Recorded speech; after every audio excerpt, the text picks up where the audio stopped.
Good morning and welcome to Smart Business Strategies. I'm Anna Wilds, the franchise economist. Today we have special guest Chris Veneman with Rest-A-Pros. Chris, welcome to the show.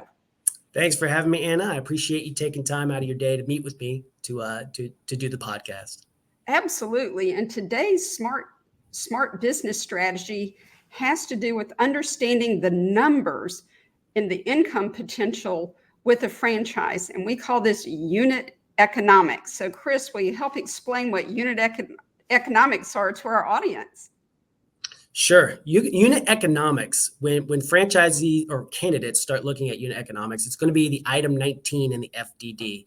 And what it is normally you'll see the total profit and loss of a business. And that's your revenue that comes in that you make as a franchisee, your expenses, and that all feeds down to your net profit, which is what's left over at the end of the day. And when we talk about unit economics, we go through those. And it's generally a profit and loss statement, at least with Rest-A-Pros, the business that I'm with. It is a profit and loss statement that we look at. Now, that being said, not all FDDs are created equal. There Correct. are some item 19s where they don't exist in the FDD, and that is completely up to the franchisor whether they want to show the financials of their franchisees or not. Different reasons for that. But the key to that is when you do the validation, you're going to build your P&L or your pro forma for your expectations off of what you hear from actual franchisees. And the nice thing about once you receive the FDD, all the franchisees are listed in the back there. So you are free to reach out to them and talk to them and validate and get their financials if they're willing to share them. But with Rest-A-Pros, absolutely, that was very helpful, Chris. So I'm going to go back and define some terms that you use because a lot of the people in the audience are new to franchising. Sure. So you've mentioned the FDD. Tell the audience what the full name is, what that acronym is.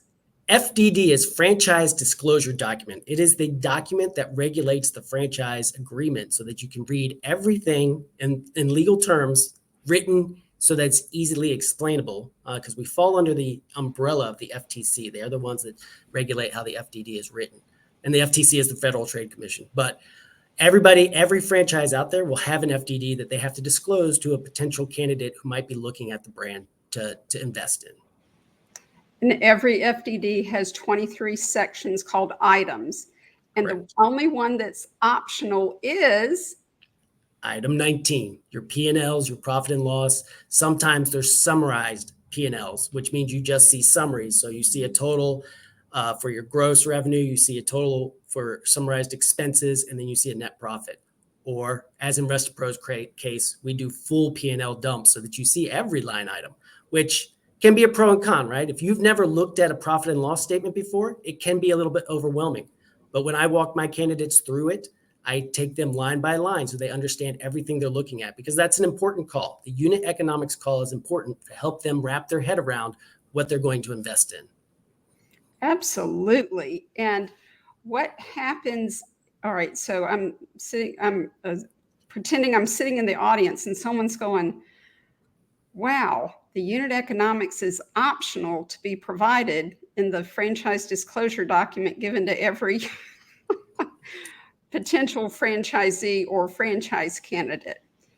And you're thinking, how in the world do I get this information then? You mentioned the term validation. So for the audience, explain what that is, Chris. So validation is an essential part that you'll want to do to make sure that you're making the right decision for yourself. But what you're doing in validation is you're talking to actual franchisees that are owners of the brand that you're looking at. And what you talk to them about is anything you want. You are free to ask them whatever kind of questions you are curious about, right? Because when you speak to someone like me that's representing a brand, we cannot disclose any financials outside of what's in the franchise disclosure document. We're not allowed. It's just illegal. So you have to dive into it with owners. Now, the nice thing about that is you get to see the types of personalities that own these brands, that have invested in these brands. And there's a wide range. And what you want to do is look in the mirror and say, hey, am I like this person? Can I do what they're doing? Am I an A player? Or am I going to be a B player? How will I fit into this brand? And that's the importance of working with someone like you, right? Because there's so many brands out there that you can match them up with ones that will match what they're looking for in terms of finances, in terms of personality, in terms of what they're looking to do, whether it's to scale or just stay at one size, Exactly. Now, Chris, not everybody's familiar with a profit and loss statement. Some people have never even read one or know what one is. So, explain your role as a franchise developer in going over that with your franchise candidates during the unit economics call. Absolutely. So when we look at Resta Pros, now I can't speak to all the other brands out there, but Right. Resta Pros, when we look at their P&L, it's a full P&L dump, like I mentioned. And what that means is you're looking at an actual profit and loss statement sent in to the franchisor by the franchisee. So you'll see the top line will be your net revenue. This is how much you brought in terms of sales. From there, you can go through cost of goods sold, which is what it costs to do the job. And then you go into expenses. And expenses are created between you and your bookkeeper, your CPA, whoever you're using, to how you're going to categorize them, right? Mm-hmm. What we're looking for, or what I like to point out, especially being that I'm an ex-franchisee myself, is I like to look at consistency in terms of percentages, right? So with home service brands, when I look at them, I'm focusing on the labor because that's one of your largest costs, and then marketing, because with home service, you really have to put yourself out there in the community to build awareness. So you put a lot of money into the marketing. Whereas if you're looking at a brick and mortar type franchise, you're putting up a shop so people see it when they drive by. Right. When you're running a home service and it's based out of your house, you don't want people coming to your house. So you're going to put yourself out there on social media. You're going to put yourself out there in networking groups. You're going to join Chamber of Commerce. You're going to really market yourself. You can do radio, TV. These are all marketing costs. Now with Resta Pros, what we're really doing, we don't do a ton in marketing because we use a referral basis. And in home services, referral fees are pretty darn common. As a matter of fact, I just had a porch put on my house. The general contractor, nobody knows who he is, but my neighbor's like, hey, who is that person? And I reached out to the general contractor. I said, do you do referral fees? Because I got a customer for you. He paid me a referral fee to bring them in. It's a common practice. So just like in franchising, we use referral fees in home services, and we work with our model. We go after people who go into the house first, in which case in the water remediation industry, it's plumbers. That's who our referral base is after. And we help grow that. But you're going to see a lot of funds go towards referrals on the P&L and Resta Pros. So I go through, when we're doing unit economics, I go through the P&L. We look for consistency. We discuss why they have these expenses, why you might have those expenses, or maybe you don't. And you'll see that some of these P&Ls are a page and a half, and some of them are half a page. Again, it just depends on how you summarize your books, and that's between you and your bookkeeper. And I love that you as a franchise developer will walk someone through line item by line item on that profit and loss statement. So they do understand the unit economics, the numbers, so people can know their numbers. And then also, as a franchise advisor for 20 years, I make sure people know to not just rely on one source of data, an item 19, if it is provided.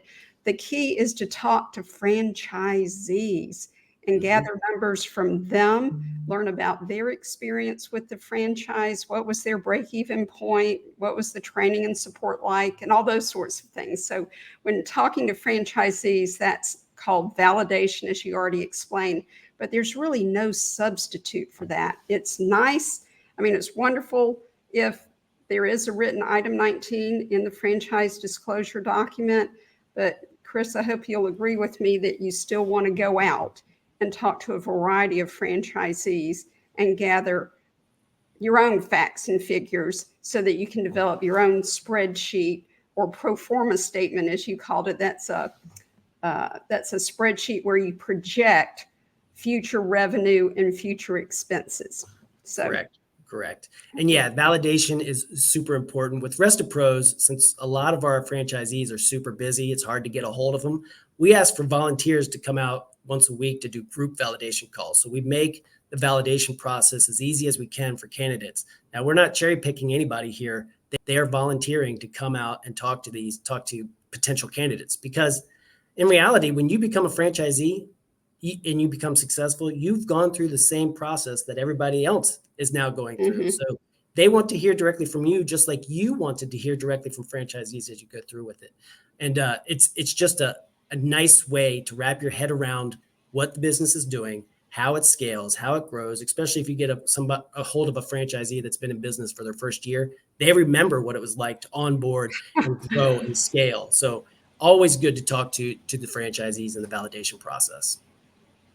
As an ex-franchisee, I went through the same process. I validated with franchisees myself before I've invested in a franchise. So I understand the need to do so.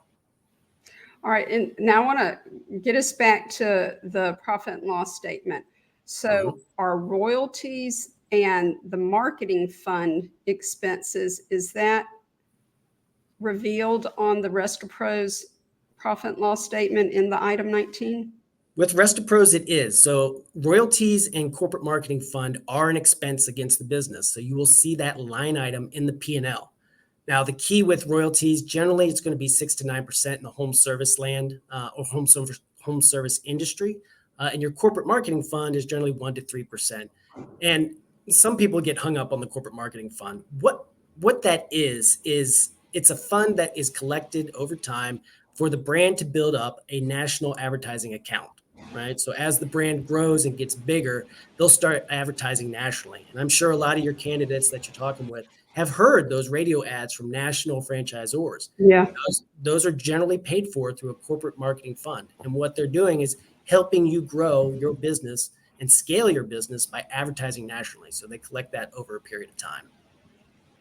So Chris, how much does the owner pay him or herself? Ooh, that is a good question, because a lot of times what I'll hear is people say, I want to replace my corporate income. Okay. Well, that's when we have a discussion about business setup, right? Because there are different forms of setups you can do. And this is what you're going to discuss with your CPA or accountant of how you're going to set up your business. Because the way you set it up, there are different pros and cons to how you're going to pay yourself. Because as a business owner, you don't generally have to pay yourself a full W-2, right? Because when you pay yourself W-2, payroll taxes, all that fun stuff kick in. So you'll walk through with your accountant or CPA the best setup to pay yourself, right? You could do dividends, you could do distributions, you could do a W-2, but there's all kinds of ways to look at it. So you'll definitely want to talk to your advisor, because as a franchisee, an ex-franchisee myself, I did not pay myself what I made in the corporate world, but I did very well for myself. So that was just my experience. There are still, one of the huge benefits of being a business owner are the tax advantages that you have as a business over being an employee. That's just a huge, huge motivation. Yes. And something that I underscore when I work with people, even though I'm not an accountant, I tell them they need to work with their accountant. But just FYI, I'm incorporated. I'm a subchapter S, and I take both salary and distributions. Plus, I put money away every year, a sizable chunk, to my 401k. So all of these are what are called owner's benefits. And that's a whole nother conversation that we'll have, another podcast topic. Yes. So Chris, we are out of time.